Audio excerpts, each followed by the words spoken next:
거대 자본주의 구조 안에서 성도가 붙잡아야 할 공동체 영성, 거대 자본주의 구조 안에서 성도가 붙잡아야 될 영성, 코이노니아라는 제목으로 말씀 나누겠습니다.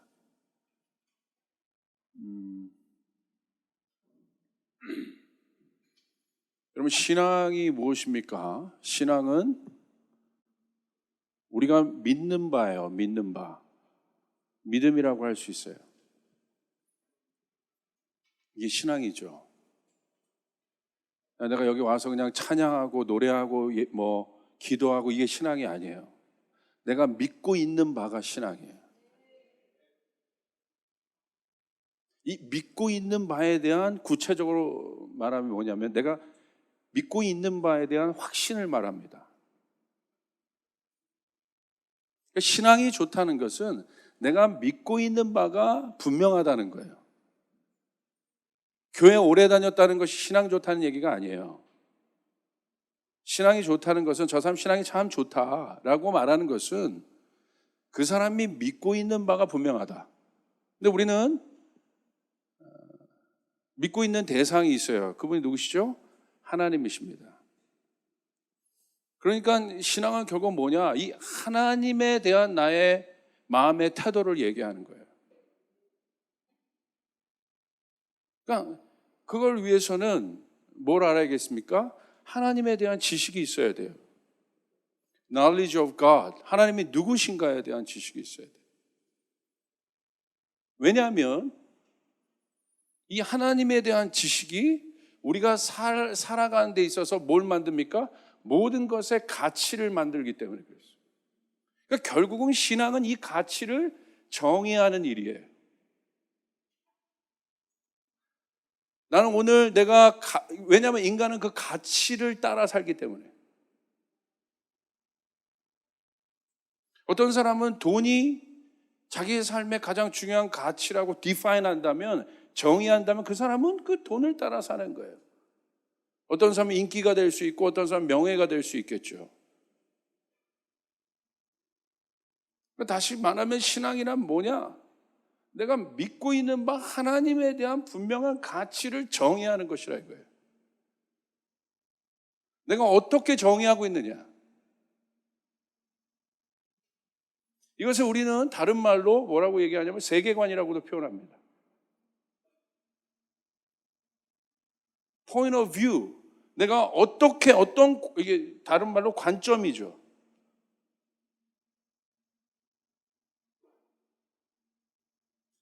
인간의 모든 고민, 이 땅을 살아가는 모든 인간의 고민은 바로 이 세계관과 관점에 대한 고민인 거예요.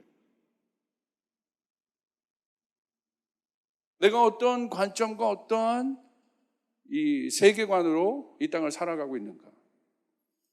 그것에 대한 밑거름과 기준을 우리는 뭘로 삼고 있는 거예요? 하나님으로 두고 있는 것이죠. 그러니까 그것에 대한 연구입니다. 구체적으로 말하면. 추상적이지 않아요. 그냥 일주일에 한 번 와가지고 교회 와서 그냥 한번 종 딱 치면 우리 교회는 종도 없지만 와서 한번 예배하고 1시간 예배하고 그냥 가는 게 신앙이 아니라 이거예요. 종교입니다. 그건 종교. 뭘 믿는 거예요? 그냥 왔다 갔다 하는 거잖아요. 그냥. 종교 행위죠. 행위. 그러니까 그렇게 오래 교회에 다녀도 흔들리는 거예요. 세상 속에서. 그러니까 어떻게 보면 이 세상은, 우리가 살아가는 이 세상은 전쟁이에요. 전쟁. 이 세계관의 전쟁들. 그래서 성도들이 이 살아가는 게 힘든 거예요. 왜? 성경에서 말하는 분명한 가치가 있거든요. 예수님 오셔서 이 성경에서 말하는 가치 있죠. 구약에서는 그 율법이었고 하나님의 법이었고 하나님의 백성들이 따라야 될 법, 이것과 부딪히는 모든 족속들을 뭐라고 그래요? 이 법을 따르지 않는 족속들을 이방인이라고 해요. 그들과의 전쟁의 역사 아닙니까? 그래서 이방의 법들이 들어올 때 이스라엘은 위기가 있었지 않습니까? 그럼 예수님 오셔서 뭘 말씀하셨어요? 하늘의 법을 얘기하셨어요. 이 땅을 살아가고 있는 우리들을 향해서 무엇이 가치 있는가에 대해서 하늘의 법을 얘기했는데 그것이 우리가 알고 있는 산상수훈을 기점으로 한 팔복들인 것이죠. 무엇이 행복인가? 무엇이 힘인가? 무엇이 능력인가? 이런 것에 대한 정의들이었죠.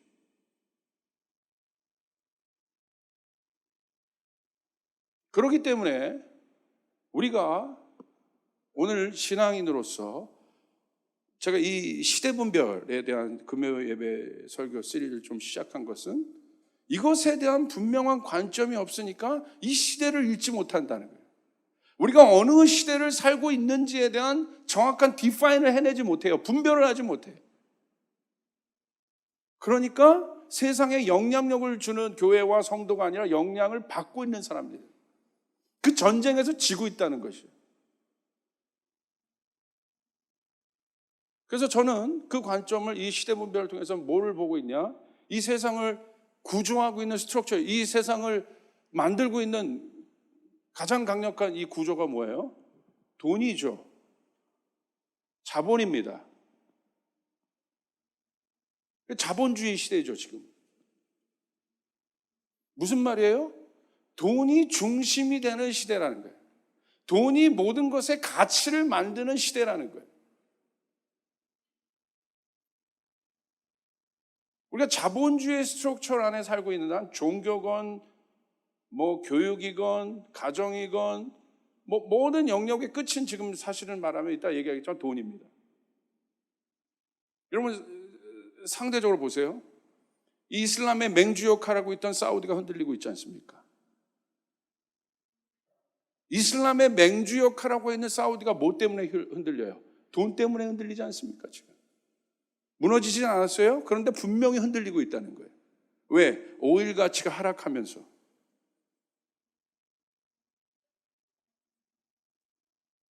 돈이 부족해지기 시작했죠.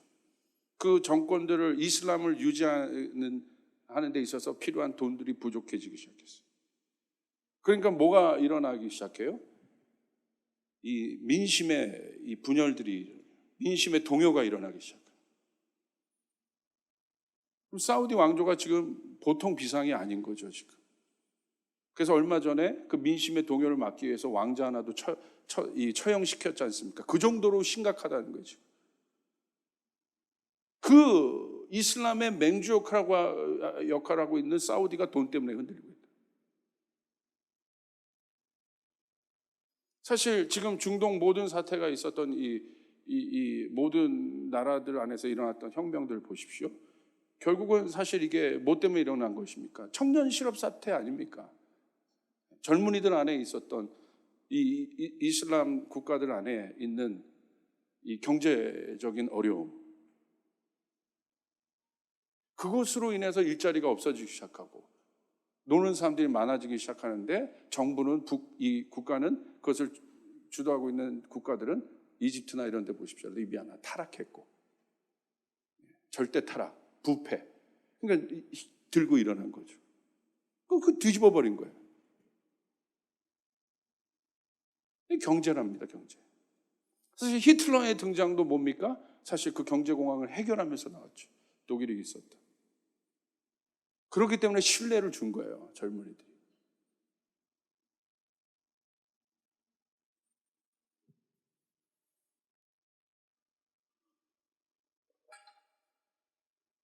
우리도 정권 때마다 가장 첨예한 이슈가 뭐예요? 경제 문제 해결하겠다는 거잖아요. 이제 안 속습니다. 할렐루야. 거기에는 이렇게 마음이 이렇게 움직인단 말이에요. 이념 갈등 이런 것도 있지만 누가 이 먹고 사는 문제 해결할 수 있을까? 그러니까 이제 이 자본, 우리가 살고 있는 이 시대가 자본주의 사회인데 어떠한 세계관과 철학에 의해서 이 자본이 스트럭처화되어 있나, 구조화되어 있나, 이것에 대해서 우리가 이해할 필요가 있겠죠. 우리가 그 세상 속에 있지 않습니까? 사실 교회도 마찬가지 아니에요? 오늘 교회를 가장 힘들게 하는 이유가 무엇입니까? 경제 문제예요. 교회를 힘들게 하는 가장 첨예한 문제는 경제 문제입니다. 오늘 사역자들이 자기의 부르심이 있어요. 부르심이 있어서 하나님 나라로 가는데 그 부르심을 저버리고 세상으로 돌아갈 수밖에 없는 이유가 뭔지 아십니까? 돈 문제입니다.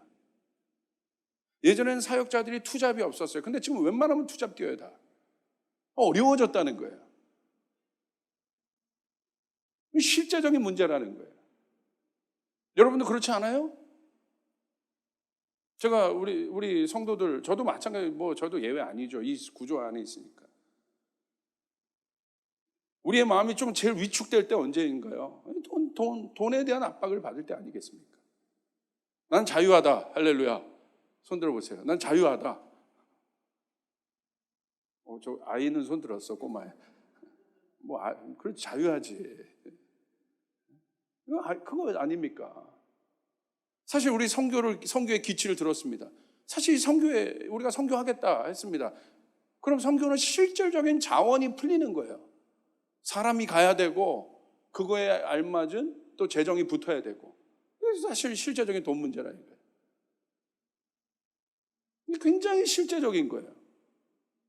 왜 우리가 이 교회가 이런 돈의 영향력을 받을까요? 왜? 자본주의 안에 있기 때문에 그래요. 그 철학 안에 있기 때문에 그래요. 이것은 굉장히 중요한 문제입니다. 그렇기 때문에 우리가 이거 알아야 된다는 것이죠. 사실 그것을 알기 위해서 우리 여러 가지 개념들이 있었는데 저의 오늘 이 시대, 이 자본주의를 기점 바라본 이 시대분별의 이 메시지에 어떤 포인트는 그런 것들을 알므로 인해서 성경은 이 현재와 마지막 때를 어떻게 얘기하고 있는가? 성경 분명히 얘기하고 있다 이거예요. 우리가 살고 있는 이 시대가 어디쯤 왔는지를 얘기하고 있다. 분별해야 된다는 거예요. 그 타이밍을. 할렐루야. 그 지혜가 우리 가운데 주어지길 바랍니다. 그 지혜가 부어져요. 그 지혜가. 타이밍을 알아야 된다 이거죠. 성경은 분명히 얘기하고 있으니까 그 때를. 그러니까 우리 보고 성경의 뉘앙스 뭐예요? 알라고 하는 거예요. 우리가 어떤 계절에 살고 있는지 알라고 하는 거예요. 그것은 분명히 성경이 강조하고 있습니다. 시와 때는 알지 못하지만 그 계절은 알 수 있도록 우리에게 성경은 이야기하고 있습니다. 분명하죠. 굉장히 분명하죠.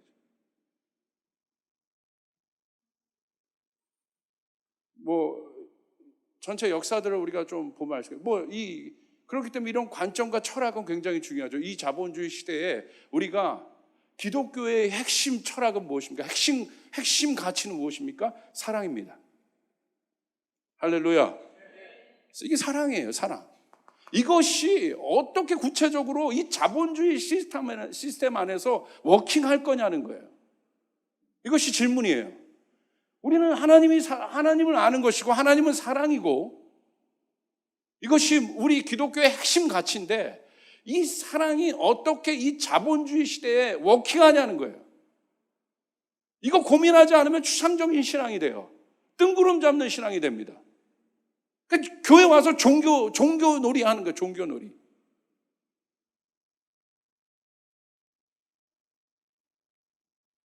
뭘 하는지를 모른다는 거예요. 종교놀이라는 거예요. 내가 뭐 하고 있는지를 모르는 거야. 뭘 믿고 있는지를 모르는 거야. 그게 종교예요. 분별력이 완전히 없어진 상태. 이거 종교입니다.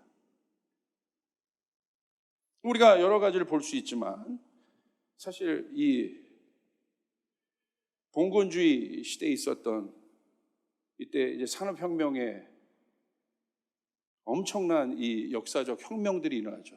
기계가 이 모든 것을 좀 대신하는, 인간의 노동력들을 대신하는 이 역사마다 그 점프하는 순간들이 있습니다. 그리고 자본주의가 태동이 되고, 그리고 이게 공산주의가 되고, 이때마다 이것이 어떤 역사의 흐름들이에요. 다시 또 자본주의가 일어나고 이것이 붕괴되고 또 다시 가는데, 이때마다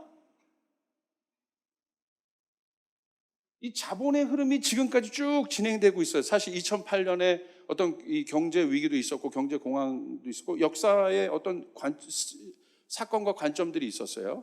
그런데 여전히 계속 승승장구하고 있다 이거예요. 이때마다 이 시대를 움직였던 이 세상의 철학적 사조들이 있습니다. 그것을 아는 것은 굉장히 중요해요. 그리고 그것에 대해서 우리가 성경에서 말하는 가치로 우리가 분별할 수 있어야 돼요. 할렐루야. 굉장히 중요한 문제입니다. 그래야 시대를 읽을 수 있어요. 세상이 이 자본주의라는 시스템 속에서 움직이는데 이 자본주의 시스템을 뒷받침하는 철학적 사조들이 있다 이거예요. 스피릿이 있다 이거예요. 그리고 그 스피릿들이 이 자본이 맞는 여러 어려움의 시점들이 있거든요. 그때마다 이 스피릿들이 도움을 줘서 돌파하게 합니다. 이제 그것의 대표적인 사람이 누구냐면 여러분 잘 아는 것처럼 국부론을 얘기했던 아담 스미스죠. 아담 스미스 들어보신 분? 감사합니다. 이 자본주의 아버지라고 불렸던 사람이죠. 아담 스미스. 성경에서 말한 그 아담이 아니라 할렐루야. 자본주의 아버지라고 불렸던 사람. 이 아담 스미스가 이 자본주의의 굉장히 중요한 어떤 자유시장, 시장이라는 거, 자유시장, 인간의 그 욕구들을 실현시킬 수 있는 그 자유시장에 대한 굉장히 중요한 정의들을 합니다. 그렇게 쭉 가는데 결국 굉장히 여기에 또 많은 이제 인간이 만드는 이론들이 그렇지만 이념들이 그렇지만 많은 문제들이 발생해요. 어려운 사람들은 더 힘들어지고 노동자 계급들은 더 많아지고 빈부차가 더 심해지고 노동은 열심히 노동자들이 하는데 부는 자본가들이 다 갖고 가. 이것에 대해서 강력하게 이 자본주의 한계성을 이야기하면서 나온 사람이 누굽니까? 칼 막스입니다. 그 뒤에도 이 현대 철학자들이 있습니다.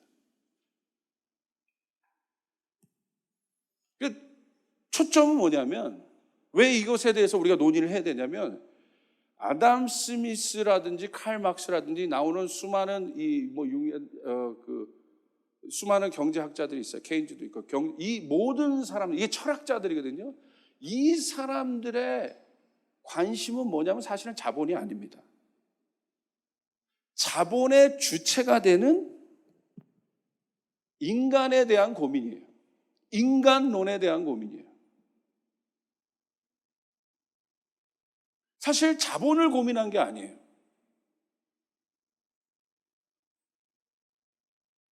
이 인간론을 고민했다는 건 뭐예요? 어떻게 사는 것이 인간이 행복하게 사는 것인가?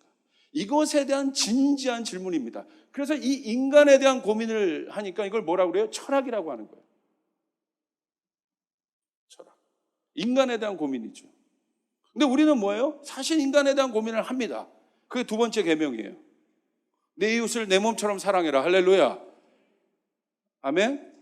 이게 성경의 큰 두 계명이죠. 66권을 두 계명으로 딱 줄입니다. 하나는 하나님 사랑해라. 두 번째 이웃 사랑해라. 인간에 대한 고민입니다.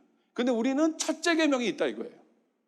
인간에 대해서 다이렉트로 들어가기 전에 첫째 계명이 있어요. 누구에 대한 고민이에요?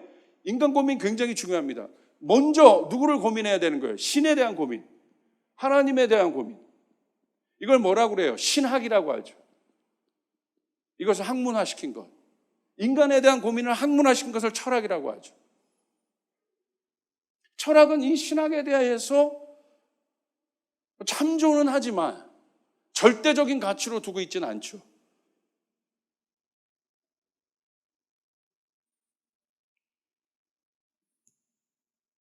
이 아담 스미스는 인간을 어떻게 정의하냐면요. 인간은 누구냐? 이기적인 존재라고 정의를 합니다. 이기심은 뭐예요? 욕망이죠. 뭔가를 이루어내고 싶어내는 마음, 성취시키고자 하는 마음. 우리 모두에게 그 이기심들이 있습니다. 이기심 없는 사람은 없을 겁니다, 아마. 자기 뜻을 좀 관철시키고자 하는 마음. 있지요. 그런데 이 인간이 이기적인 이기심이 있는 존재지만 이건 좀 부정적인 관점에서 봤어요. 그런데 뭐냐면 인간은 사회적 동물이다. 사회적 존재다. 사회적 행위를 하는 존재인 인간은 이기심이 있지만 도덕적 행동을 할 수 있는 존재라고 아담 스미스는 믿었습니다. 그러니까 아담 스미스가 얘기하는 인간론은 뭐냐면 인간 안에 있는 이기심이 있는데 근데 이 이기심이 인간 안에 있는 또 다른 좋은 마음들이 있다는 거예요.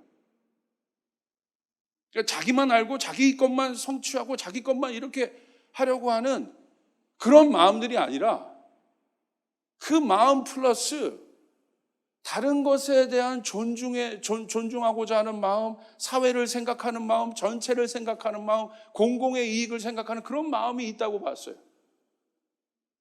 그래서 그런 그래서 아담 스미스는 그런 인간을 뭐라고 하냐면 그 안에 있는 존재를 관찰자라고 봤어요. 관찰자.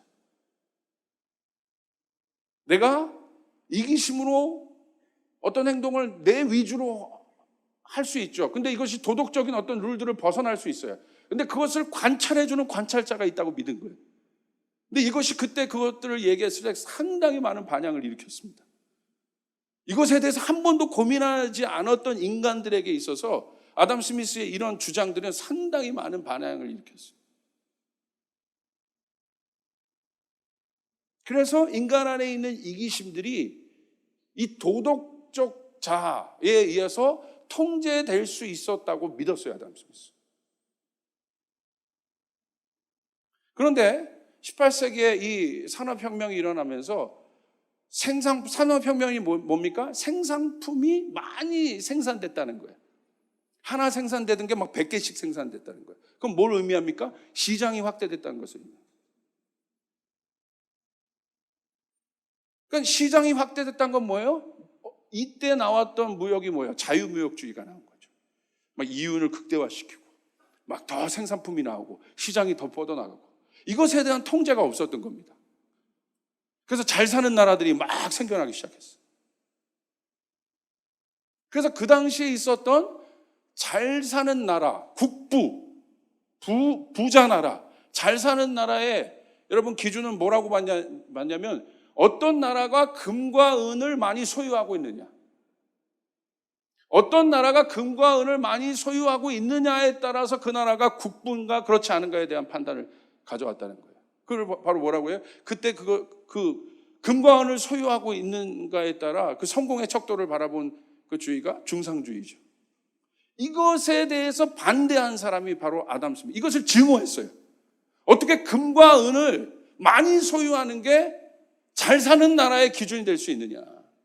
그 정도 가치밖에 안 되느냐. 인간에 대한 고민을 했기 때문에 이런 생각들을 하는 거예요. 막 이 산업이 막 확장되고 있을 그때, 뭔가 막 번창하고 있을 그때, 그것에 대해서 경종을 일으키며 이 사람들이 이 아담 스미스가 나온 거예요. 그래서 이 사람은 금과 은을 소유하는 것이 부의 개념이 아니다. 이 사람의 가치는 뭐냐면 금과 은이 아니라는 거예요. 그건 그냥 소유일 뿐이라는 거예요. 그냥 물건일 뿐이라는 거예요. 이 사람의 가치는 뭐로 봤냐면 노동으로 봤습니다. 인간에 대해서 고민하니까요. 노동이 생산을 해내는 기준이 어떤 힘이지 않습니까? 이 노동에 대한 고민을 한 거예요. 사실 성경에도 이 노동에 대한 고민이 있죠. 죄 짓고 난 후에. 그 전에 인간의 일은 노동이라고 얘기하지 않았어요. 그런데 죄 짓고 난 후에 땀 흘려 수고해야만 소산을 얻을 수 있는 그런 경제구조, 성경에 이미 이야기되는데 지금은 잠시 좀 접어두고요. 이미 말하고 있어요, 성경은. 수고해야 내가 땀 흘려 수고해야 어떤 대가를 얻을 수 있는 것. 이미 성경에 기록되어 있습니다. 근데 이게 가치라는 거죠. 자기가 수고한 만큼 대가를 받을 수 있는 것. 그리고 그것에 따라 상품의 가치가 결정되는 것. 예를 들어서 이 물병을 생산하는 데 있어서 내가 2시간 노동했다면 그 내가 2시간 노동한 것이 산술화가 되어서 뭐가 형성이 돼요? 가격이 결정이 되는 거죠.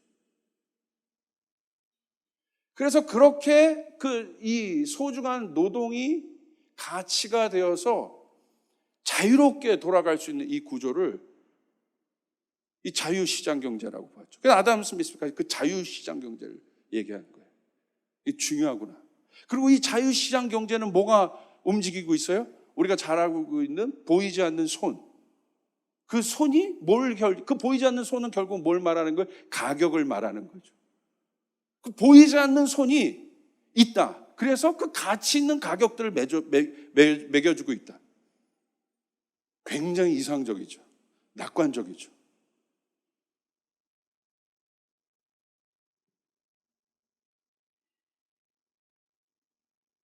그런데 여러분 잘 아는 것처럼 사회가 이 자유시장 경제가 아담 스미스가 생각한 대로 그렇게 낙관적으로 갔을까? 그렇지 않지 않습니까? 노동 착취는 더 일어났어요. 빈부의 격차는 더 커지기 시작했습니다.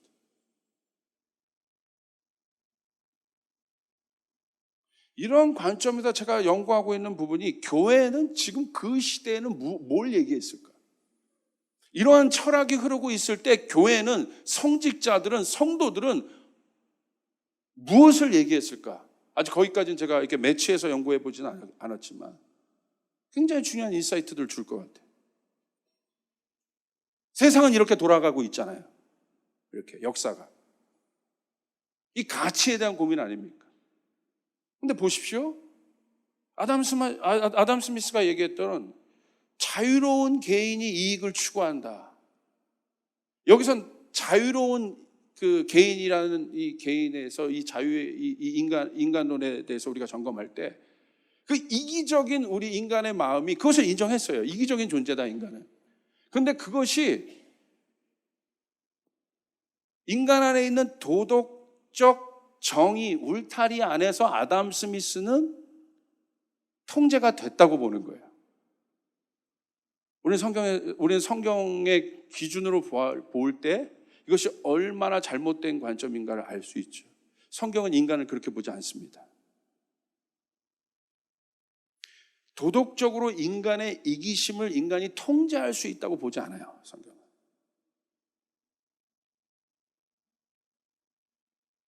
그러니까 아담 스미스는 이런 가치들을 일으키면서 대단한 어떤 스피릿들을 주었던 건 분명해요.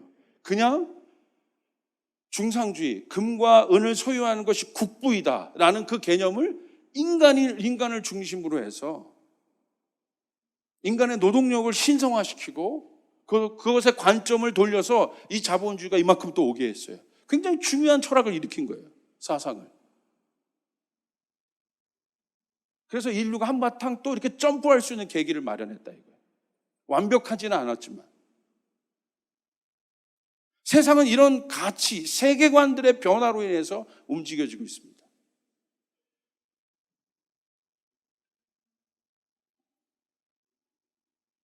그런데 지나고 보니까 뭐가 생긴 거예요? 노동자 계급과 자본가 계급에 큰 차별이 일어난 겁니다. 막 18시간 막 소년들이 노동하기 시작하고 18시간씩 일하는데 전혀 삶은 나아지지 않고 자본가들은 막 더 잘 살고 이것에 대해서 질문하며 나타난 사람이 누구예요? 칼 막스예요. 왜 저렇게 열심히 일하는데 가난할까? 이것에 대한 질문입니다. 왜 항상 가난할까? 그렇다면 자본주의는 이상주의인가? 우리가 생각하는 자본주의는 과연 이상적인가? 질문한 거죠.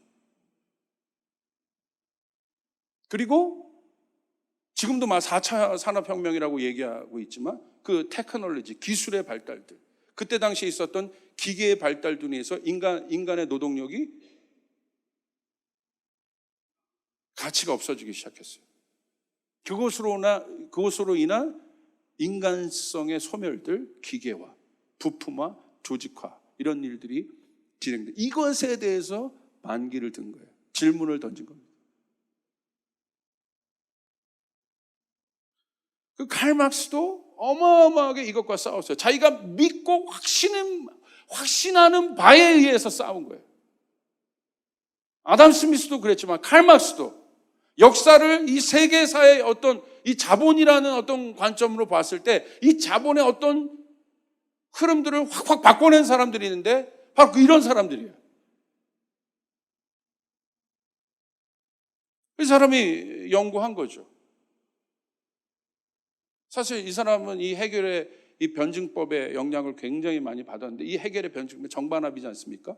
그러니까 절대적인 바깥의 정신세계가 이 정반합을 주장한다는 것이 해결의 변증법이에요.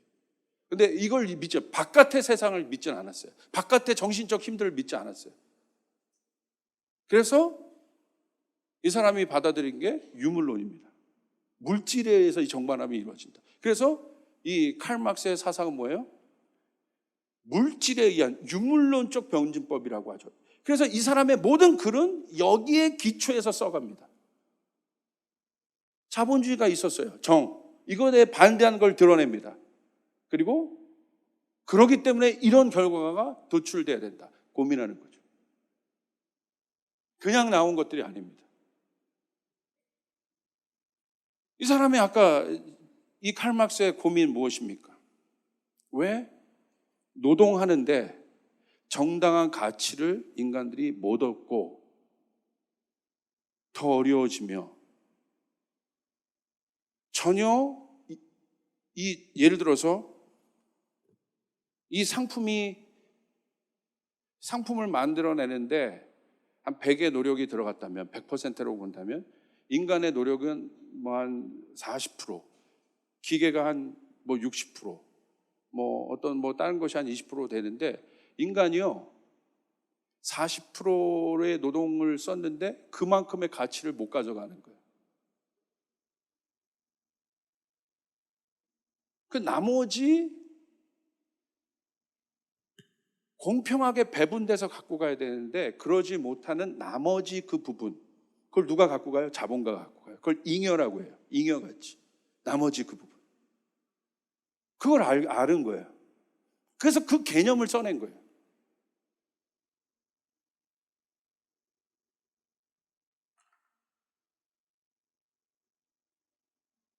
그래서 이 칼 막스의 어떤 개념은 무엇입니까? 결국 그렇게 되면 노동의 가치는 하락되고, 그걸 또 이제 기계가 왜냐하면 자본은 이 상품 생산에만 관심이 있으니까. 그러니까 인간이 감당해야 될 노동력들이 점점 줄어들고 기계가 다 해버리고. 그러니까 노동력은 뭐 100을 받았다가 갑자기 90을 받았다가 80을 받고 점점 약해지죠. 그럼 결국 어떻게 되냐? 자본가만 독식하게 되고, 그렇게 되면 결국은 시장 경제는 붕괴한다. 공황을 맞이할 것이고 시장 경제는 붕괴한다. 그렇게 예언서처럼 자본론, 칼 막스의 자본론이 유명하죠. 그걸 써낸 거예요. 성경 다음으로 많이 팔렸다는. 이 사람도 뭐에 대한 고민이었어요? 인간에 대한 고민이었어요. 행복한 인간이 무엇인가에 대한. 그리고 그 사람 예언처럼 그렇게 돼갔죠. 그래서 그것을 뒤집을 거는 뭐밖에 없다? 혁명밖에 없다고 해요. 그걸 뭐예요? 노동자혁명, 프롤레타리아 혁명. 유명하죠. 그 뒤로도 계속된 변화들이 있었어요. 가치의 변화. 우리가 살고 있는. 자, 봅시다. 우리는 그렇다면 이것이 어떤 이 전체적인 큰 두 가지 흐름들인데, 그 다음부터 또 오늘 현대 우리가 살고 있는, 분명히 우리가 이 교회와 성도들과 우리가 살고 있는 이 시대는 분명히 우리가 부인하지 못하는 것은 자본이 힘이 있다는 것입니다. 돈이 힘이 있다는 것입니다.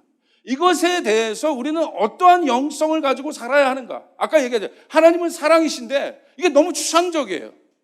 이 속에서 우리는 어떠한 이 자본주의 세계가 이러한 스피릿과 이런 철학들에 의해서 움직여지고 있는데, 교회는 그렇다면 하나님은 사랑이라고 말하는 너무 추상적인 개념으로 이렇게 살지 말고, 이게 과연 어떤 것이냐, 어떤 철학이냐, 어떤 신학이냐, 어떤 철학이냐, 어떤 관점이냐? 어떤 세계관을 가지고 우리가 좀 살아야 되냐? 여러분, 이것에 대한 정의가 있어야 됩니다. 성경에서 뭐라고 하느냐에 대한 이것에 대한 정의가 있어야 됩니다. 이게 헷갈리는 거예요. 그러니까 교회에서 이런 것에 대한 심각한 고민을 하고, 왜 하나님이 인간과 교회를 세상 속 이 안에, 이 구조 안에 두셨겠어요? 이유는 간단합니다. 하나님 나라의 영향력을 흘러내라는 거예요. 할렐루야. 하나님 나라의 가치의 영향력을 흘러내라는 거예요. 그런데 어떻게 돼요? 교회가 더 타락했습니다. 더 많은 세속주의들이 들어와 있습니다. 그러니까 힘이 없는 거예요. 세계관의 전쟁을 할 수 없는 거예요. 가치관의 전쟁을 할 수가 없는 거예요. 젊은이들 마찬가지예요. 딴 게 아니라 이게 안타까워. 내가 믿고 있는 바 진리가 무엇인가에 대한 확신이 없는 거예요, 이 안에. 그러니까 이 세상을 살아갈 힘이 없는 거예요. 어떤 영향력도 주지 못하고 있는 거예요.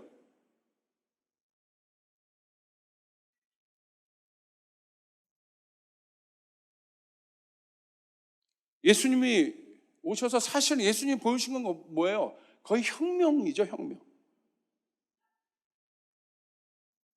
폭력적인 혁명이 아니었어요. 인간적인 혁명이 아니었어요. 예수님은 사랑으로 그것들 모든 걸 바꿔버리셨어요. 여러분 믿습니까? 우리가 오늘 고민하는 바 진리, 믿고 있는 바 진리에 대한 우리의 고민의 수준과 깊이는 어느 정도 되냐 이거예요. 이것은 굉장히 중요한 질문입니다. 이 시대를 살아가는 데 있어서 저는 오늘날 한국교회와 성도들 안에 있는 가장 심각한 문제는 뭐냐?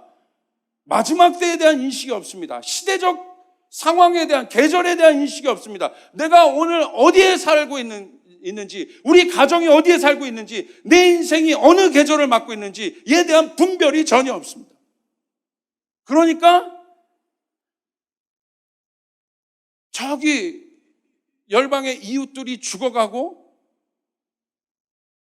돈이 없어 죽어가고, 불의의 구조 속에서 죽어가고, 애가 팔려가고, 이런 엄청난 혼돈의 시대가 지금 오늘 이 시대에 일어남에도 불구하고 한 40km만 더 여기서 가면 저 안에 어마어마하게 탄압받고 억압받고 있는 우리 동포들이 이 시대 이런 구조 속에서 살고 있음에도 불구하고 우린 관심 없는 거예요. 이게 문제예요. 관심 없는 거예요. 그냥 오늘 나만 잘 살면 되는 거야. 나만 힘들지 않으면 되는 거예요. 관심 없는 거예요. 왜 교회가 세상 속에 있는지, 우리가 살고 있는 시대가 어떤 시대인지에 대한 철저한 고민과 공부와 역사 의식이 없기 때문에 여러분, 얕은 진리, 그것이 우리를 죽게 하는 것이에요. 여러분 안에 하나님이 주시는 이 진리에 대한 확신이 있기를 바랍니다. 할렐루야. 굉장히 중요한 것이죠. 이것은 내가 돈이 있건 없건, 내가 높은 지위건 낮건 상관없어요. 내가 어떤 가치로 내가 살고 있는가. 이건 굉장히 중요한 문제입니다.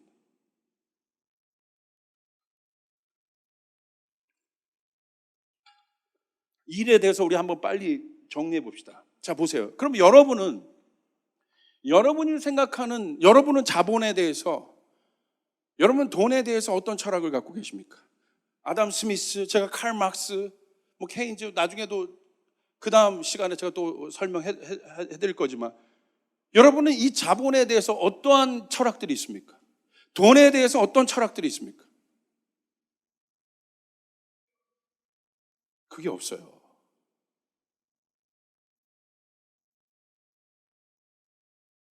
그러니까 내 삶의 대부분이 그 돈을 얻는 행위들을 함에도 불구하고 그것에 대한 철학이 없어요.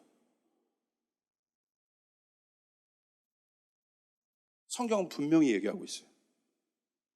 분명하게. 우리가 이 마지막 때의 돈에 대해서 어떤 관점을 갖고 있어야 하는지, 그리고 왜 우리가 돈을 벌어야 하는지, 왜 어둠의 경제를 빛의 경제로 바꿔야 하는지. 할렐루야. 할렐루야. 분명하게 얘기하고 있습니다. 자, 봅시다. 성경은 지금 우리 자본주의 시대에 살고 있잖아요. 지금 어떤 계절인가? 성경은 마지막 때에 대해서 분명히 얘기하고 있어요. 마지막 때를 흐리지 않습니다. 마지막 때에 대해서, 그 종말의 때에 대해서 성경은 분명한 어조로 얘기하고 있어요. 그것이 어디입니까? 마태복음 24장입니다. 이렇게 질문합니다. 예수님이 성전이 허물어지겠다 이렇게 예언하시죠. 그리고 티투스 황제 때 AD 70년 때 그 성전이 허물어집니다. 묻는 거예요. 그런 일들이 언제 일어나겠습니까? 선생님께서 다시 오시는 때와 세상 끝날에는 어떤 징조가 있겠습니까? 우리에게 말씀해 주십시오. 세상 끝날에는 어떤 징조가 있겠습니까? 그래서 마태복음 24장부터 예수님이 세상 끝날에 마지막 때에 대한 징조에 대해서 예수님 말씀하고 있습니다. 분명하게 말씀하세요. 세상 끝날에는 이런 징조가 있을 것이다. 추상적이지 않습니다. 그리고 마태복음 25장에 가서는 그에 대한 구체적인 예화로 징조에 대해서 이야기하시고 구체적인 예화들을 주십니다. 그것이 바로 무엇입니까? 열처녀 비유, 또한 달란트 비유입니다. 그 예화를 통해서 예수님이 우리에게 가르쳐 주시고자 하는 것은 뭐예요? 마지막 때를 살아갈 성도들의 자세에 대해서 이야기하신 거예요. 그 자세를 뭐라고 얘기해요? 영성이라고 하는 거예요. 우리는 어떤 영성을 가져야 하는가? 마지막 때에 성도들과 교회들이 추구해야 될 영성이 뭐냐는 거예요. 예수는 분명히 말씀하십니다. 24장 이런 일들이 있을 것이다. 25장 비유들을 통해서 마지막 때 성도들이 무장해야 될 영성은 뭐냐면 스피릿입니다. 세계관입니다. 가치를 정의화한 것입니다. 그 사람이 그것이 그 사람의 영성이 되는 거예요. 할렐루야. 그리고 나서 그 영성에 대해서 말씀하시고 난 후에 마태복음 25장 후반부로 가서 마지막 끝판에 어떤 일이 있을 것인지에 대해서 보여주시는데 이게 충격적이라는 거예요. 이것이 자본과 관계되어 있다. 자, 보세요. 마태복음 25장 31절부터 33절 우리 같이 한번 읽습니다. 시작. 인자가 모든 천사 그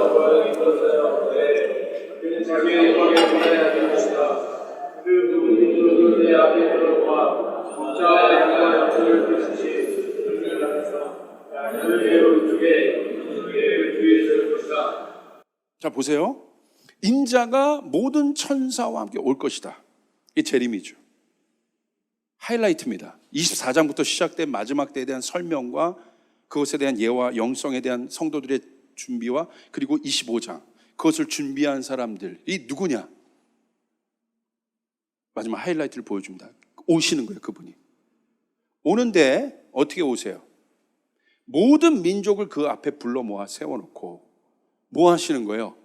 양과 염소를 가르신다는 거예요. 그걸 뭐라고 그래요? 심판이라고 합니다. 마태복음 25장을 잘 보면 왜 이 자본주의 시스템이 이대로 가다가는 심판을 받을 수밖에 없는지에 대해서 우리가 알 수밖에 없어요. 아까 아담 스미스도 그랬고 칼 막스도 그랬고 인간에 대해서 고민은 했으나 고민만큼 풀어낸 거예요. 인간에 대해서 고민했으니까 뭐 위대하게 풀어냈죠, 그 가치도. 그런데 한계가 있죠. 그러니까 계속해서 철학가와 사상가들이 변하고 있고 그거에 따라 계속 진화하고 있었죠, 이 자본. 근데 우리는 답이 있어요. 할렐루야. 이미 성경은 그것에 대해서 이야기하고 있어요.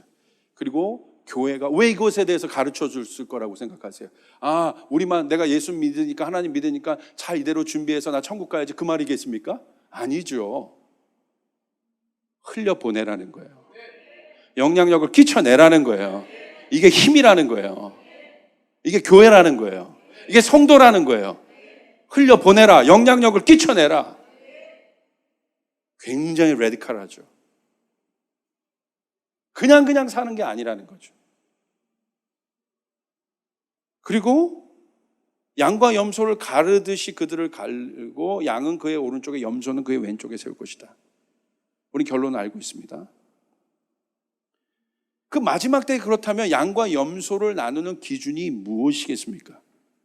굉장히 구체적으로 얘기합니다. 추상적으로 얘기하지 않습니다. 교회 빠졌구나, 뭐 했구나, 이게 아니라는 거예요. 심판은 뭐예요? 개인적인 심판도 있지만 결국은 예수님께서 오시는 마지막 때의 심판은 세상의 시스템에 대한 심판입니다. 세상의 시스템에 대한 심판. 왜? 이 세상 시스템이 더 이상 워킹하지 않고 더 인간의 삶을 고통으로 만들어내는 그 순간 예수 오시는 거예요. 그 고통의 때. 그래서 해결하기 위해서 진짜 메시아가 오시는 것입니다. 여러분 믿습니까? 성경 이것에 대해서 이야기하고 있어요. 예수님 이것 때문에 오신 거예요. 그래서 우리가 선교하는 공동체로 저희 교회가 일어났는데, 우리가 선교하는 것이 어떠한 마음인가? 그냥 단순히 영혼 한 명 구원하는 것이 아니라, 여러분이 세상에서 직장 다니는 게 지금 어떤 거냐? 여러분이 공부하는 게 어떤 거냐? 여러분 이게 굉장히 중요한 가치라는 거예요. 여러분 이 가치가 여러분 가운데 있어지길 바랍니다. 내가 내 자녀 교육 한 명 하는 것이 어떠한 마음으로 내가 해야 되느냐? 중요한 것이죠. 마태복음 25장 40절. 임금이 그들에게 말하기를 내가 진정으로 너에게 말한다. 너희가 여기 내 형제 자매 가운데 지극히 보잘것없는 사람 하나에게 한 것이 곧 내게 한 것이다 할 것이다.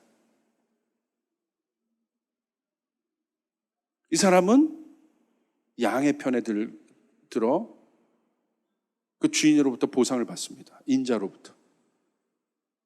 영원한 나라에 들어가게 됩니다. 그러나 지옥불에 들어가는 자들이 있어요. 그들이 누구냐?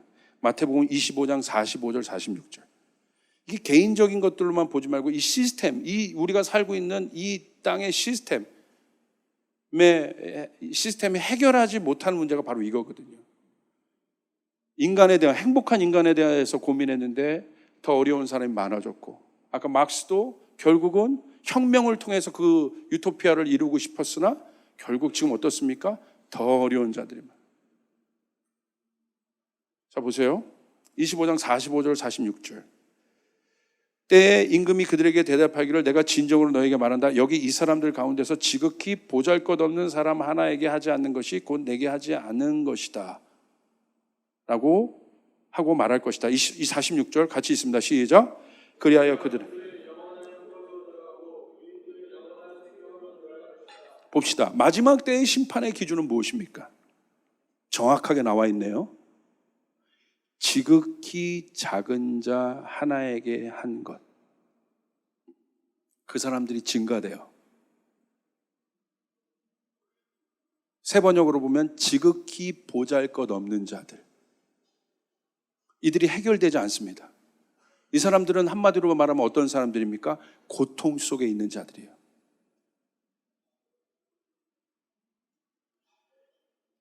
말씀으로 보면 이 사람들 누구라고 되어 있습니까? 구체적입니다. 줄인 자들입니다.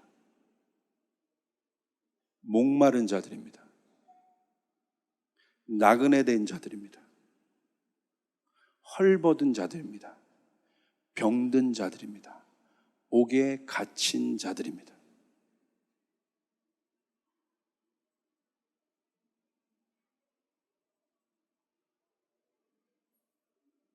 이들을 돌보지 않았어요.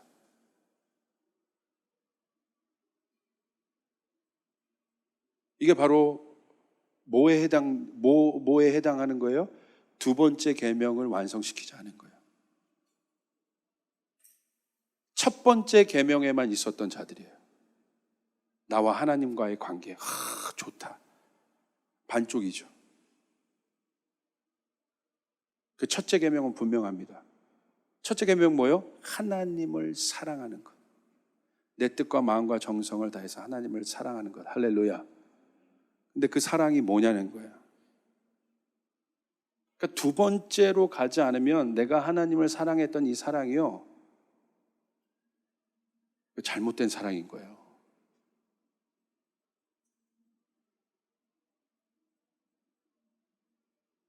하나님의 사랑을 내가 알기 때문에 내가 사랑하는 건데, 하나님. 그러니까 하나님의 사랑의 핵심의 본질은 무엇입니까? 예수 그리스도. 예수 그리스도를 통해서 우리에게 보여주신 아가페적인 사랑, 희생적 사랑, 자기를 죽이고 남을 살리신 사랑, 이게 사랑이잖아요. 하나님을 사랑하게 되면 그 아가페이신 하나님의 사랑이 내 안에 들어오게 되는 거예요. 이게 바로 하나님을 아는 사람들이죠. 이것이 실제적으로 knowledge of God, 하나님에 대한 지식이 높아진 것이죠. 가득 찬 것이죠. 그 사람이 어디로 갈 수 있어요? 두 번째로 갈 수 있어요. 이웃을 향해서 그 사랑을 나누는 거예요. 전하는 거예요. 그 사랑으로 내 이웃을 세우는 거예요. 살리는 거예요. 이것에 대한 예수님의 비유가 무엇입니까? 강도 만난 자에 대해서 예수님 비유하시잖아요. 누가 강도를 만납니다. 어떤 사람이 길을 가다가. 그런데 종교인들이 지나갑니다. 아무렇지도 않아요. 쳐다보지도 않아요. 레위인들이 있습니다. 쳐다보지 않아요. 누가 돕습니까? 선한 사마리아인. 그때 당시에 좀 천대받았던 그런 계급, 그런 계층에 있었던 그 사마리아인이 와서 그 사람을 돕습니다. 구체적으로 돕습니다. 재정을 들여서 돕습니다. 예수님 이 비유를 말씀하시고 뭐라고 말씀하시죠? 누가 강도 만난 사람의 이웃인가? 누가 이웃인가? 예수님의 이 비유의 핵심은 무엇입니까? 너희가 사랑을 아느냐? 내가 말한 사랑의 가치를 아니 너희들? 기독교는 사랑이고 하나님은 사랑인데 너희는 그 사랑의 가치를 알고 있느니? 이것이 스피릿인데 아담 스미스가 말한 것보다 칼 막스가 얘기했던 것보다 더 높은 이 인류를 살릴 가치, 할렐루야, 믿습니까? 그 사랑이. 근데 예수님의 사랑은 구체적이었던 것이에요. 이 강도 만난 자의 이웃이 누구인가?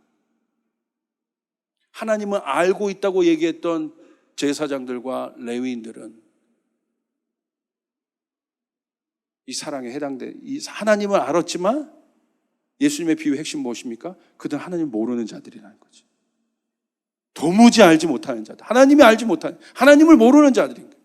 그것이 바로 이 이웃을 외면한 제사장들과 레위인들, 하나님을 알고 있는 그들이 보여준 영성이 무엇입니까? 저는 그것을 종교적 영성이라고 표현해봤어요. 영성인데 어떤 영성이에요? 사랑의 영성이에요. 종교죠, 종교. 종교심이죠. 종교적 마음만 강한 사람들. 경건의 모양은 있으나 능력은 없는 자들.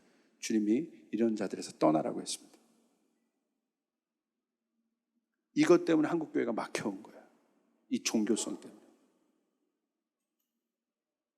하나님을 알지만 이 교회도, 이 한국교회가 하나님을 안 것 같지만 전혀 이웃에게 그 하나님이 누구인지를 설명하지 못하고 있는, 그 가치를 설명하지 못하고 있는 종교적 행위에 갇힌 기독교. 우린 질문해 봐야 합니다. 종교적 영성과 제대로 된 신앙의 영성의 차이는 무엇입니까? 놀랍죠?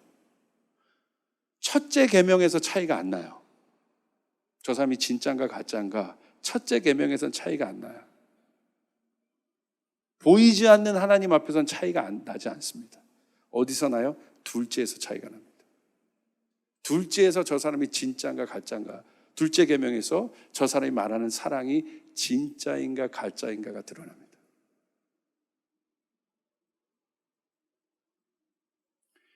다시요.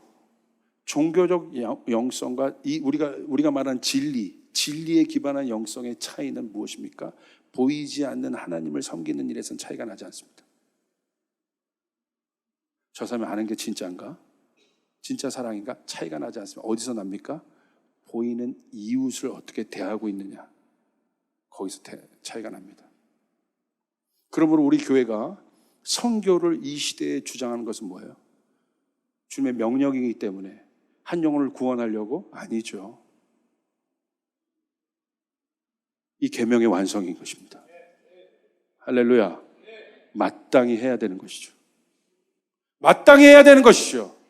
여러분 믿습니까? 이것으로 나누신대요. 그 사랑을 덧입은 자, 예수 그리스도를 믿는 그 사랑, 그 은총을 받은 자만이 천국에 들어갈 수 있는데 그 사람은 그 사랑을 제대로 안 사람들은 종교인이 아니라는 거야.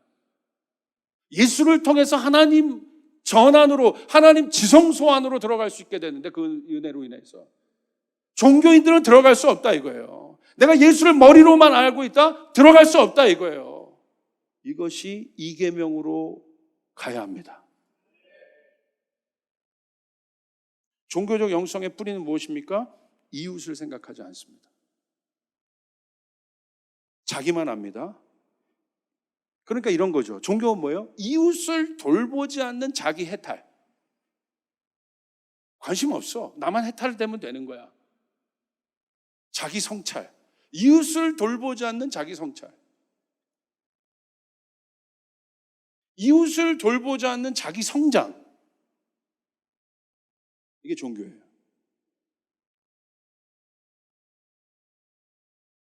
성경에 이렇게 나와 있습니다.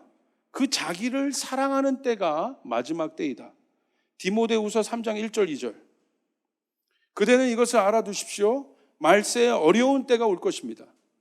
사람들은 자기를 사랑하며 돈을 사랑하며 뽐내며 교만하며 하나님을 모욕하며 부모에게 순종하지 않으며 감사할 줄 모르며 불경스러우며. 분명히 나옵니다. 두 가지, 여러 가지 많은 것이 있는데 두 가지가 있대요. 돈을 사랑하는데 이 사람들은 누구예요? 자기만 사랑하는 사람.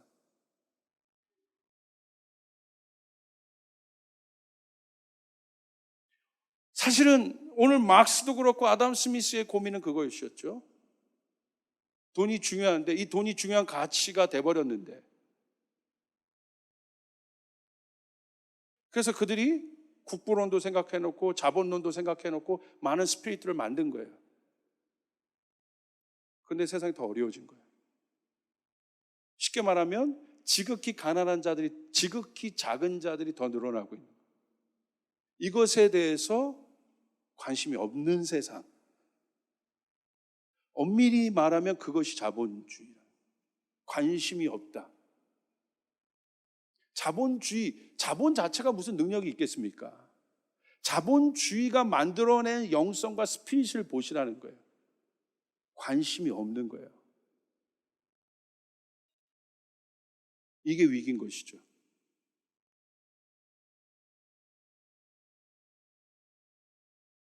지금 그것이 세상의 구조라는 거예요.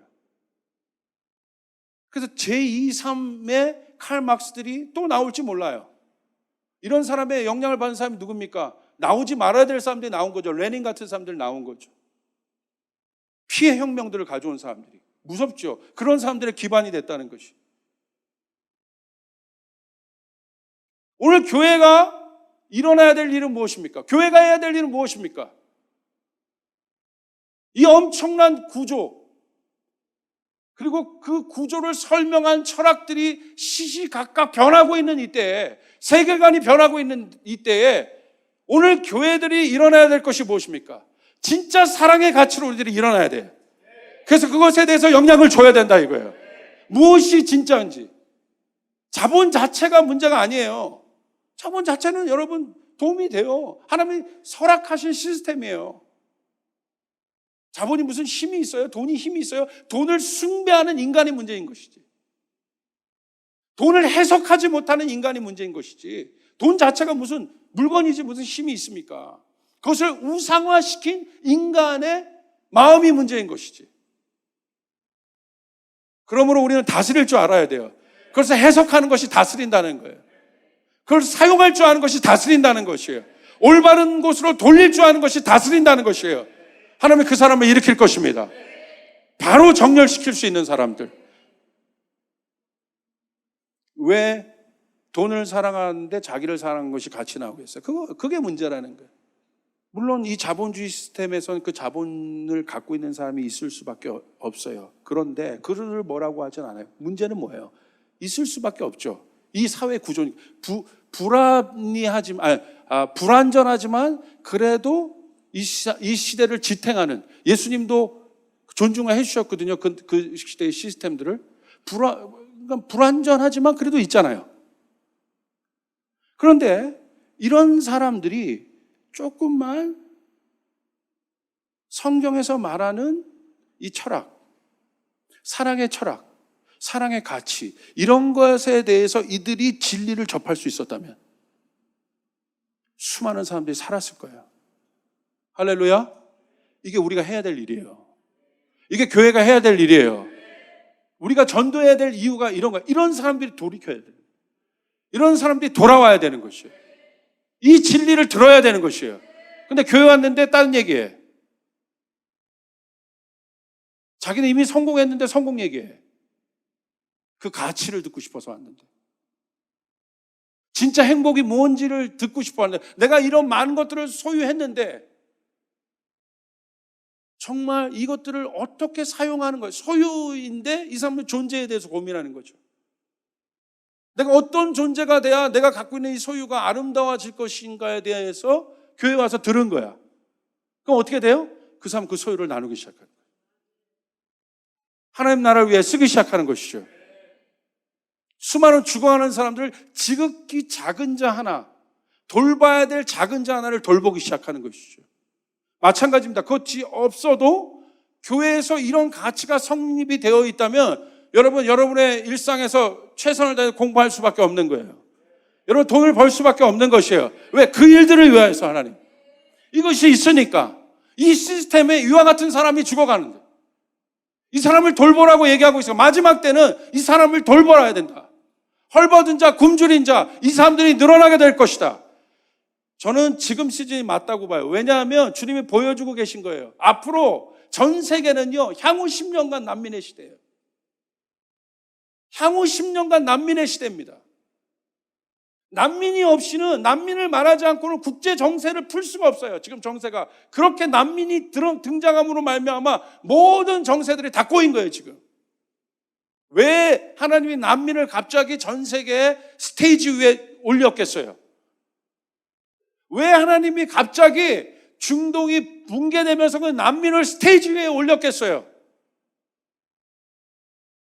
이들 돌보라는 거예요. 돌보라는 것입니다. 여러분 믿습니까? 하나님 스테이지에 올리신 것이에요. 근데 문제는 뭐예요? 관심 없는 거예요. 왜? 말세에 고통하는 때가 이른다. 근데 뭐 때문에? 자기만 사랑하고 있기 때문에. 왜 자기만 사랑해요?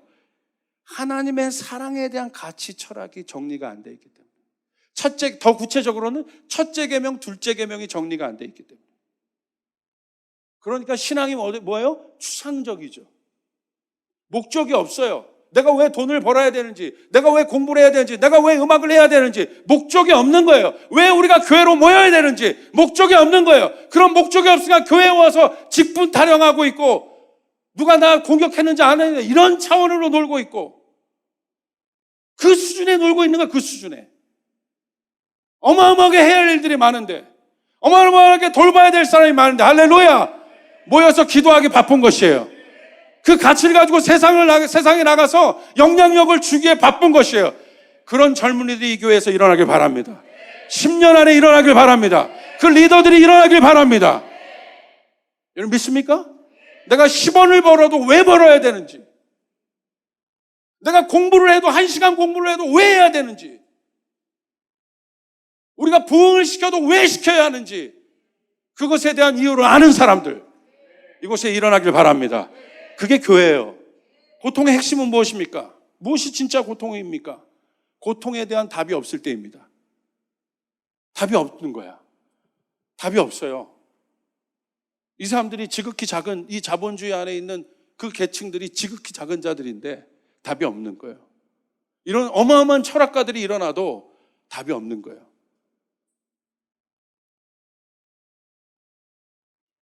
저는 이들의 아담 스미스와 칼 막스의 고민을 보면서 정말 많이 부끄러웠어요. 하나님을 모르는 이들도 인간에 대해서, 이 시대에 대해서 이렇게 고민해서 자기의 전 인생을 걸어서 그와 같은 이론들을 만들어냈는데, 난 뭐니? 너무 부드럽게 했죠. 난 뭐지? 목사로서 뭐지? 부모님들 생각해 보세요. 어떤 자녀를 키우고 싶습니까? 부모님들에게 자녀는 소중하잖아요. 부모님들이 생각하는 자녀의 성공 기준은 무엇입니까? 능력 있고 뭐 다 하는데 자기만 생각하는 그런 사람들.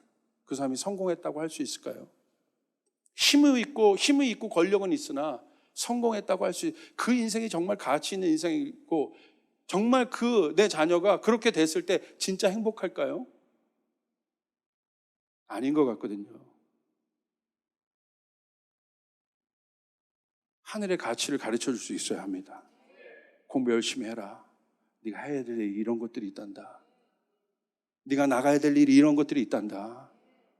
할렐루야! 이게 교회예요. 이게 성도예요. 이게 교육이에요. 참 교육.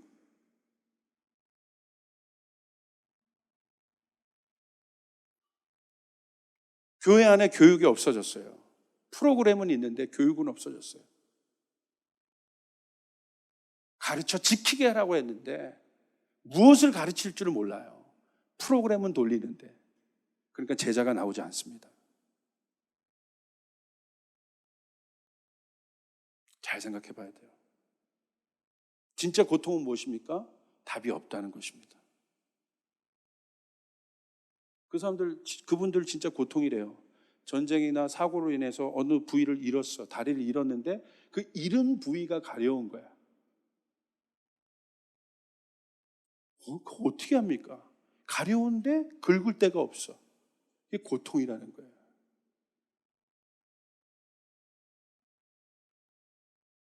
답을 알면서도 해결할 수 없는 것이 진짜 고통입니다. 그렇기 때문에 이 자본은 실제적으로 왜 자본이 무서운가?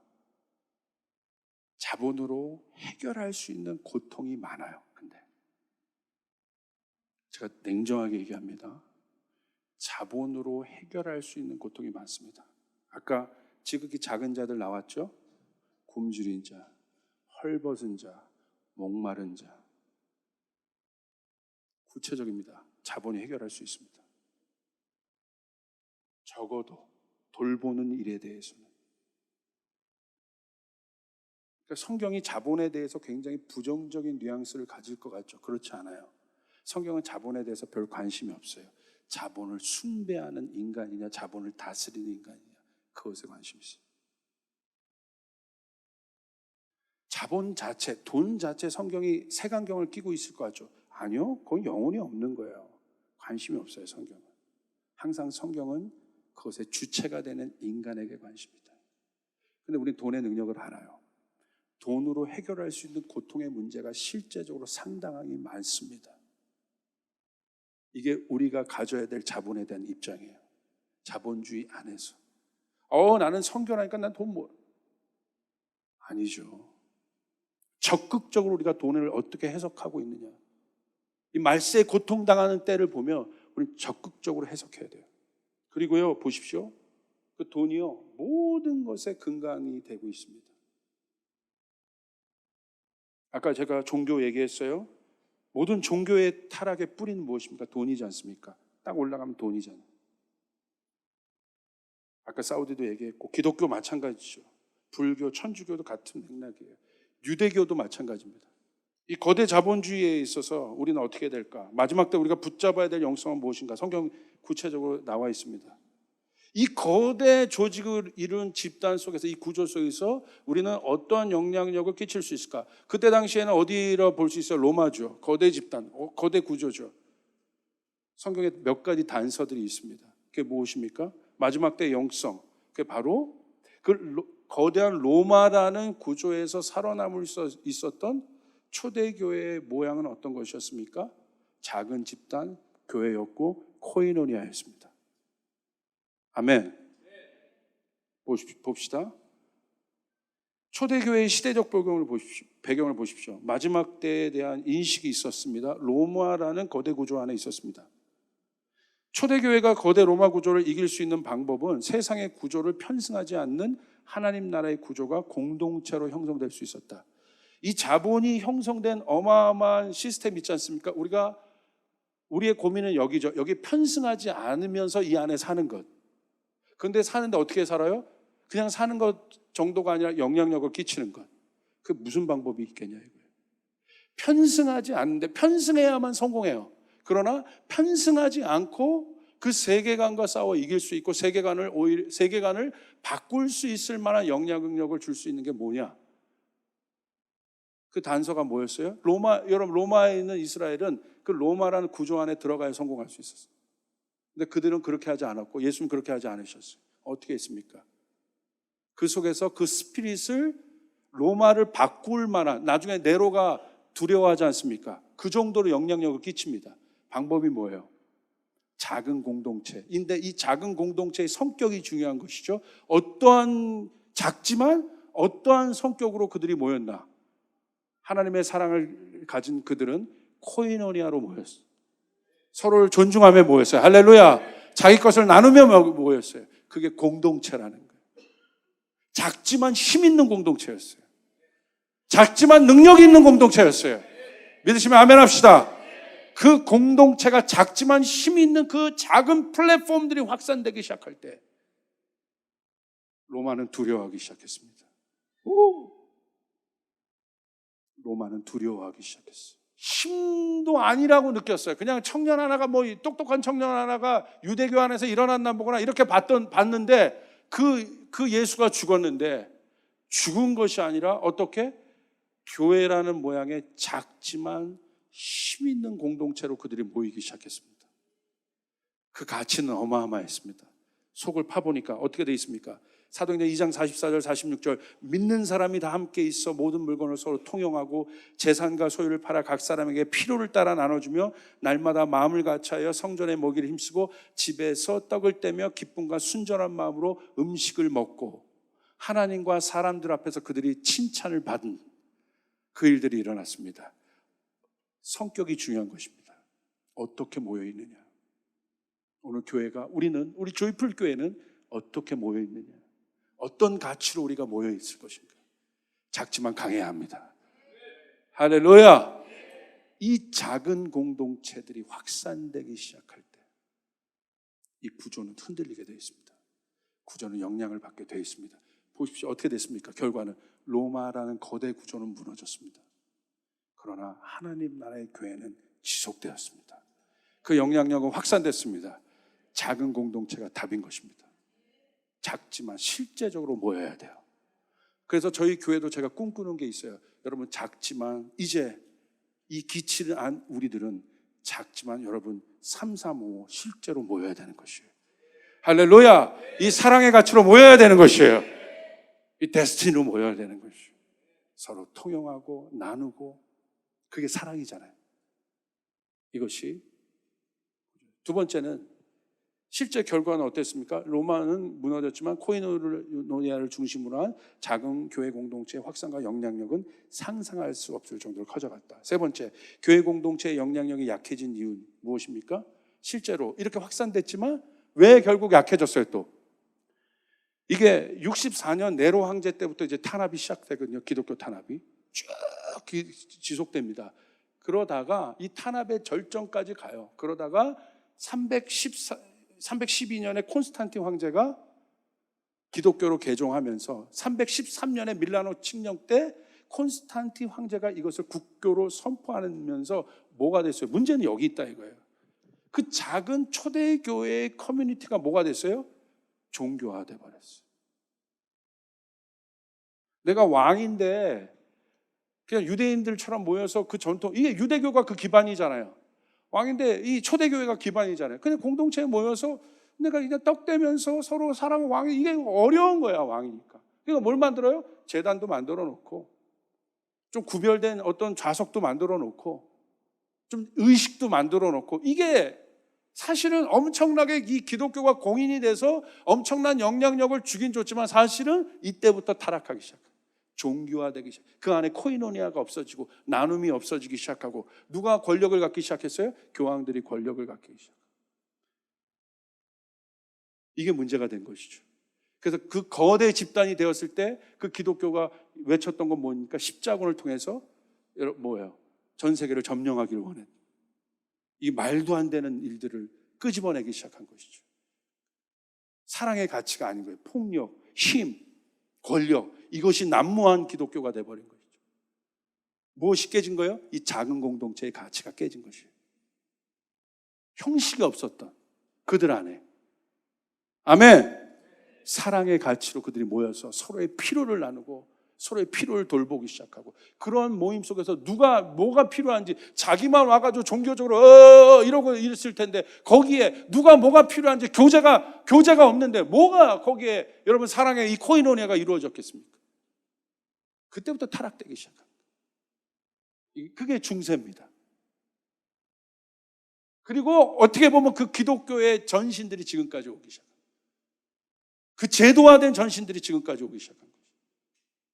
초대교회 원형으로 돌아간다는 것은 실제적으로 코이노니아의 회복을 말하는데, 코이노니아의 회복은 공동체의 성격의 회복을 말하는 거예요. 여러분, 이 공동체가 회복이 돼야 됩니다. 그렇기 때문에 그렇기 때문에 우리는 이 거대 자본 구조에서 붙잡아야 될 공동체의 여성은 초대교회에 나와 있는 것처럼 자본의 논리로 세워진 공동체가 아니라 자기를 넘어선 공동체 의식에 기초한 공유 경제들이 일어나야 된다.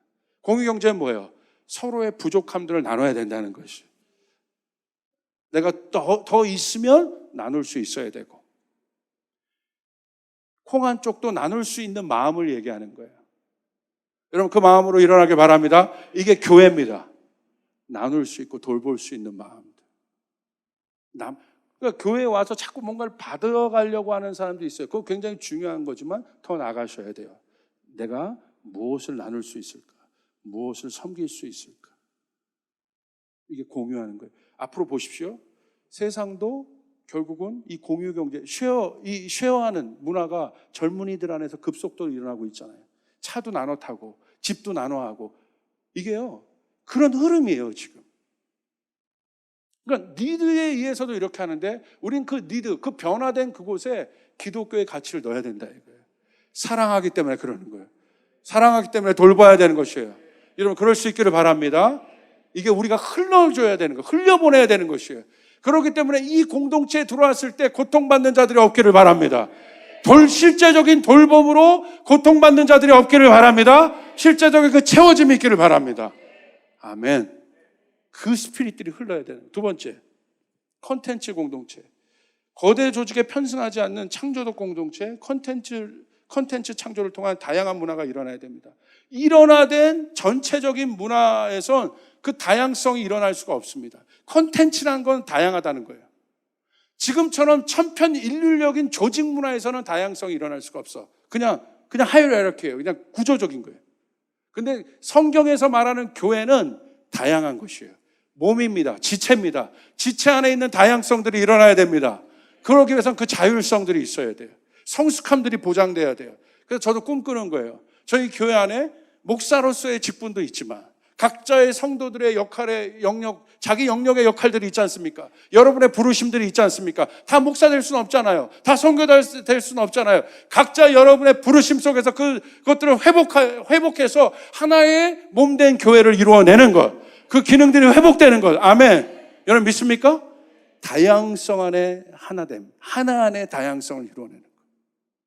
거기서 뭐가 나와요? 창조적인 일들이 계속해서 나온다 이거예요.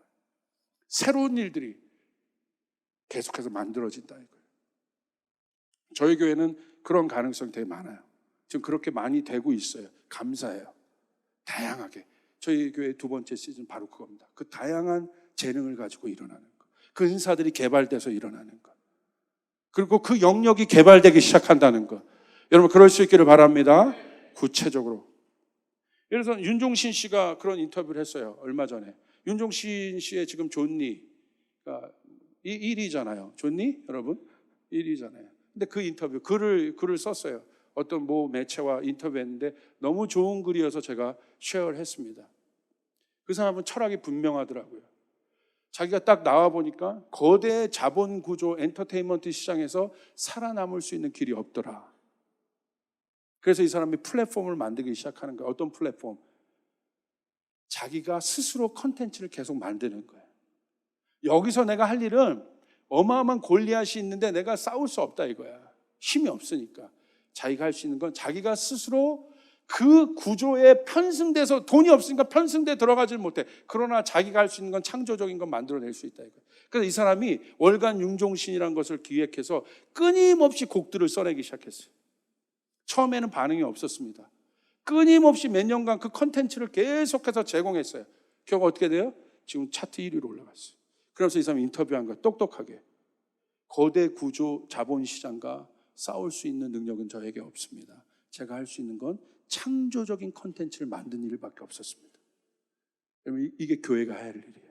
세상의 구조 속에서 편승돼. 교회도 세상의 구조 속에 똑같이 들어가. 세상의 마트처럼 똑같이 하더라고. 이 세상의 구조의 성장 논리예요. 그가 아니라 가치로 인한 구조가 일어나야 돼요. 가치가 일어날 수 있어야 돼요. 창조적인 가치가 일어날 수 있는 공동체가 돼야 돼요. 실제적이든. 그것에 대해서 할 말이 많지만 넘어갑니다. 세 번째, 마음을 나눌 수 있는 공동체. 거대 구조에서 어떻게 여러분 내 있는 속마음들이 나눠질 수 있습니까? 없습니다. 그렇기 때문에 우리가 지금 시대는 현대인들이 마음이 어려워요. 그렇기 때문에 교회가 이 코이노니아의 가치로 회복된다는 것은 내 마음을 터놓고 이야기할 수 있는 사람들이 모인 곳이 돼야 됩니다. 아멘. 그게 우리 교회가 잡아야 될 가치입니다. 그냥 말로만 셀 이런 개념이 아니라 스몰 모임이 아니라 구체적으로 마음을 터놓고 얘기할 수 있는 공동체, 진실한 공동체가 필요합니다. 그게 코이노니아예요. 구체적으로. 그렇게 될 때 교회에는 생명력이 있게 되는 것이죠. 마지막입니다. 영성훈련. 그럼 우리는 어떻게 될까요? 이거는 이제 제가 구조적으로 여러분이 얘기한 거, 영성훈련은 어떻게 될까? 영성훈련은 간단합니다. 나와의 싸움이에요. 영성훈련의 핵심은 나와의 싸움이에요. 우리가 이 시대를 알았습니까? 이런 것들 알았습니까? 저도 목사인 저에게 하는 이야기입니다. 이거 알았습니까? 그럼 저와 싸우는 거예요. 어떻게? 하나님, 제가 잘 돼도 조이풀교회가 성장해도 지극히 작은 자를 돌볼 수 있도록 도와주십시오. 계속 돌볼 수 있도록 도와주십시오. 반복하는 거예요. 계속 반복하는 거예요. 내 안에 주입시키는 거예요. 주입시키는 거예요. 여러분, 주입한다는 건 뭐예요? 반복이에요. 교육은 반복이에요. 교육은 뭐냐? 반복이에요. 그러니까 반복하면 뭐가 만들어져요? 리듬이 만들어져. 여러분, 수영도 마찬가지고 운동도 마찬가지예요. 뛰는 건 그냥 반복이고 이것도 반복이잖아요. 근데 뭐가 만들어져요? 잘하는 사람은 호흡을 조절합니다. 이 호흡이 뭐예요? 리듬이에요. 끝까지 갈 수 있게. 이게 그래서 아마추어랑 차이가 있는 거예요. 그러니까 영성이라는 건 뭐냐? 이런 가치로 자기를 계속해서 리듬시키는 거야. 리듬을 만드는 거야. 하늘의 가치로 나를 리듬을 만드는 거야. 내 생각과 마음 가운데 리듬을 만들어내는 거야. 할렐루야. 그 리듬 위에 음악이 만들어져요. 그 가치 위에 음악이 만들어지는 것이에요. 나와 싸우는 거예요. 하나님, 돌보게 도와주시옵소서. 선교하게 도와주시옵소서. 지금 못한다 할지라도 내 안에 그 리듬을 만들어내는 것입니다. 하나님, 이것들을 할 수 있게 도와주시옵소서. 볼 수 있게 도와주시옵소서. 할 수 있게 도와주시옵소서. 높아지려고 할 때 낮은 곳을 바라면서 할 수 있게 도와주시옵소서. 세계 선교할 수 있게 도와주시옵소서. 돌볼 수 있게 도와주시옵소서. 리듬을 만들어내는 것입니다. 영적인 호흡을 만들어내는 것입니다. 그렇게 될 때 역사가 일어나게 되는 거예요. 끊임없이 자기와 싸우는 것이에요. 이게 영성이라 이거예요. 여러분, 그 일들이 일어나길 바랍니다. 야망과 욕망은 언제나 우리의 이 영성의 리듬을 깨려고 합니다. 야망과 욕망은 언제나 이걸 깨려고 해요. 그렇기 때문에 부지런히 자기와 싸워야 되는 것이에요. 하나님, 내가 이 가치와 싸우게 도와주시옵소서. 나의 성공은 주님의 성공을 위하여 내가 나가는 것인 줄 믿습니다. 이것들을 위하여 싸우게 도와주시옵소서. 내가 재정을 버는 이유는 이것 때문에 그렇습니다. 주님, 이것들 가운데 내가 흘려보낼 수 있게 도와주시옵소서. 끊임없이 싸울 수 있어야 돼요. 그럴 수 있는 여러분이 되시기를 주님의 이름으로 축복합니다. 그런 가치로 일어난 여러분이 되시길 바랍니다. 하나님, 여러분을 통하여 그 일들을 이뤄내기를 원하십니다. 여러분은 영향력을 흘려낼 수 있는 존재임을 믿으시길 바랍니다. 세상을 바꿀 수 있는 존재임을 믿으시길 바랍니다. 오늘 옆 사람에게 고백해도 당신이 세상을 바꿀 수 있습니다.